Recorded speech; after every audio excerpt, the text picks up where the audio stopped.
To learn more about earning college credits with study hall courses, go to gostudyhall.com or click the link in the description. When's the last time you Googled a medical symptom? Personally, I did it this morning.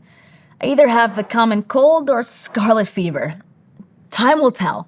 As long as humans have been around, we've been getting sick, and we've been trying to make ourselves feel better when we do. Take the ancient Egyptians. Over 3,000 years ago, they used native plants as medicine, like poppy seeds or aloe for headaches, elderberry or cucumber flowers for diabetes, willow bark for pain.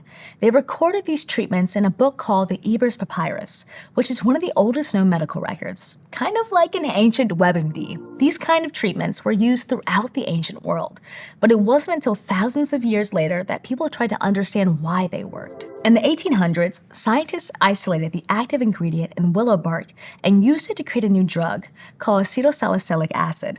It became widely used during the Spanish flu outbreak, and it's now one of the most used drugs in the entire world. You might know it by its brand name, aspirin. And while doctors in the United States are much more likely to prescribe aspirin than willow bark, your local CVS probably doesn't carry willow bark, there's a reason traditional methods have been used for thousands of years. And there's a lot we can learn from these methods. I'm Deja Fitzgerald, and this is Study Hall, Intro to Psychology.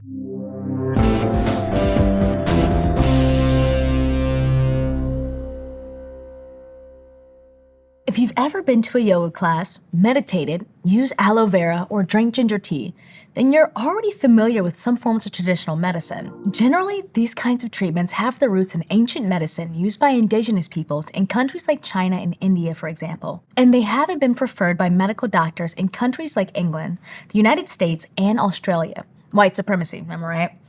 But they are starting to be used more often outside of the places where they were developed. So in countries where traditional medicine isn't mainstream, techniques and practices that fall outside of conventional healthcare have come to be known by the catch-all term, complementary and alternative medicine. This category is always changing and covers a wide range of treatments, like aromatherapy, acupuncture, massage, herbal remedies, and more. These treatments also come with varying amounts of research and licensing requirements for practitioners. But when used correctly, complementary and alternative medicine can be an important part of someone's life to prevent or treat pain, illness, and mental health concerns.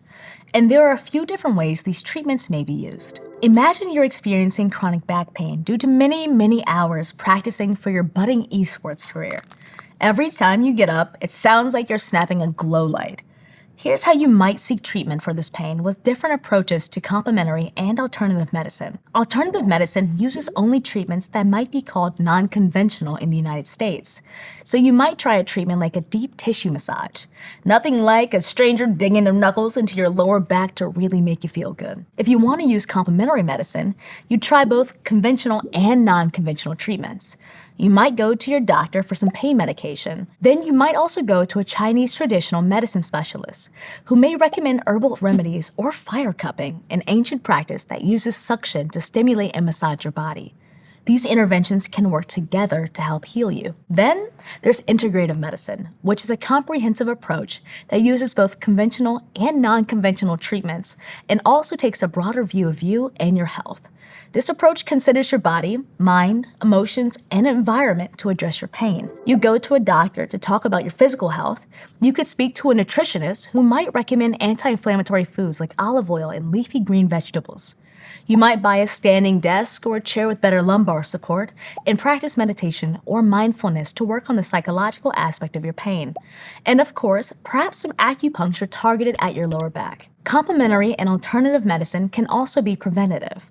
So after you resolve your back pain, you might continue getting regular massages or work out a new nutrition plan to make sure you can keep gaming pain-free. More than 30% of U.S. adults use some form of non-conventional medicine, which can be especially helpful for chronic conditions.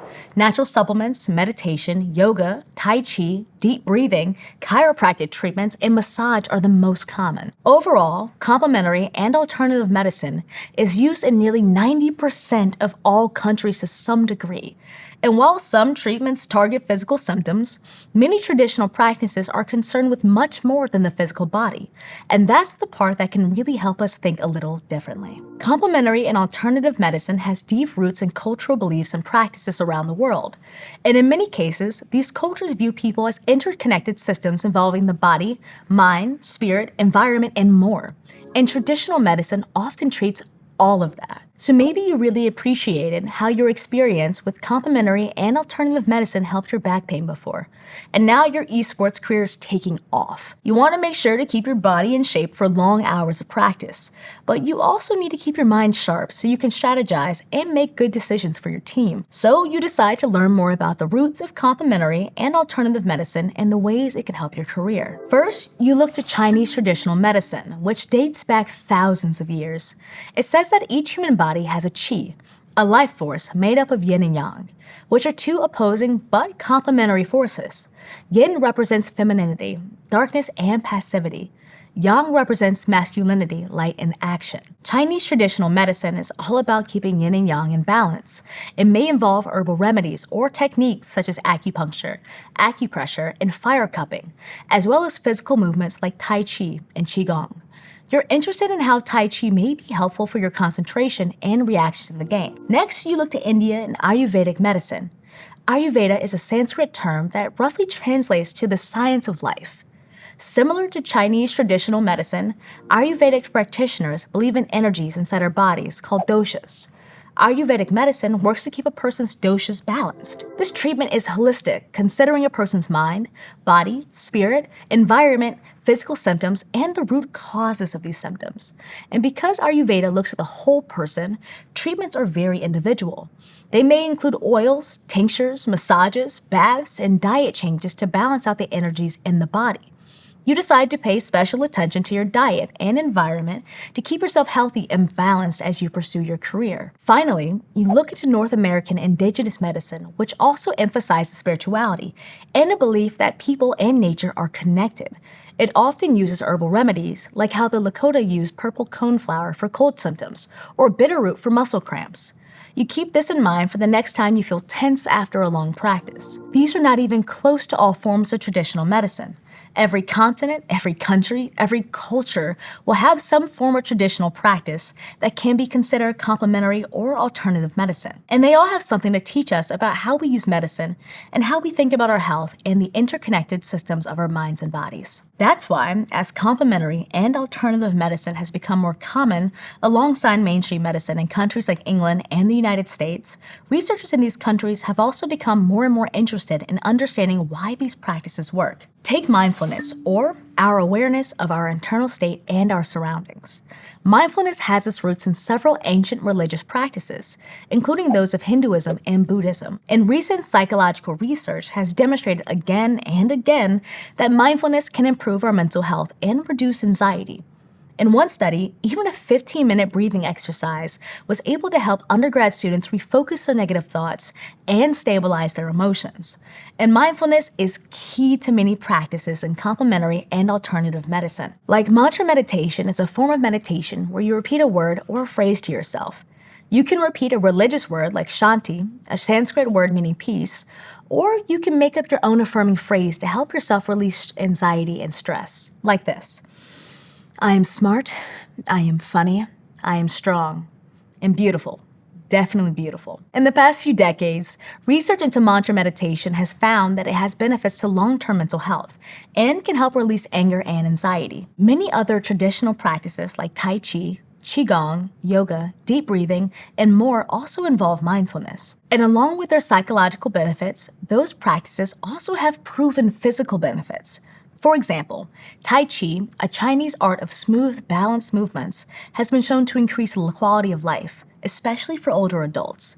It can also help with arthritis symptoms and chronic pain. Another treatment that considers both the mind and body is psilocybin. Psilocybin is a psychedelic chemical naturally found in some strains of mushrooms, and it has been used all over the world for centuries. For example, ancient Mazatec people in what is now Mexico used these mushrooms for religious and medical purposes, at least before the Spanish conquistadors tried to wipe out all traces of these trippy fungi for centuries. The conquistadors ultimately failed, and in the 1950s, psilocybin began making a comeback, and it's been here for years. In recent decades, we've seen lots of scientific evidence showcasing the positive effects of psilocybin. It can prevent or lessen depression symptoms. It can help with addiction. It can also help with headaches and symptoms related to obsessive compulsive disorder. As of 2023, psilocybin is still scrutinized by governments and classified as a Schedule I drug in the United States, which means it's not considered to have any accepted medical use. But there has been a growing movement to change this, including an educational campaign called Decriminalized Nature that has helped make psilocybin legal in certain cities. Biomedical research and understanding of traditional practices has come a long way, but the medical community in Europe and North America still caution that traditional medicine is best when it works alongside conventional methods under the guidance of a doctor. For example, a person who has cancer should get conventional treatments such as chemotherapy, but complementary and alternative medicine may be helpful for managing side effects like nausea and fatigue. And it can be crucial for the person's mental health, giving them ways to cope with the stress and anxiety of their disease. But it's also important to know that not all traditional medicines have been tested under the biomedical framework. Some herbal treatments can be harmful. For example, urgot is an herb that was used in childbirth in Europe in the 1800s, but it can cause horrible toxic side effects like convulsions. And in the US, at least, traditional herbal treatments are not approved by the Federal Department of Agriculture, so they may not be as extensively researched or tested as other prescription medications. So as with any form of medicine or treatment, we should be thoughtful, look at the evidence, and make sure to listen to our bodies and our minds. Complementary and alternative medicine often treats us by examining us as a complex system, made up of both our mind and body. And as we've seen time and time again, it's basically impossible to separate our psychology from our physiology. Thinking of traditional medicine as something that exists outside of our current medical system isn't very helpful. Under the supervision of a doctor, these methods can and should work together. So whether you're a seasoned yoga goer or deathly afraid of acupuncture needles, complementary and alternative medicine gives us other ways to think about treating our symptoms. And it gives us better ways to think about ourselves. If you're enjoying Study Hall, Intro to Psychology, and are interested in taking an online course and earning college credit, go to gostudyhall.com or click on this button to learn more. Thanks for watching. See you next time.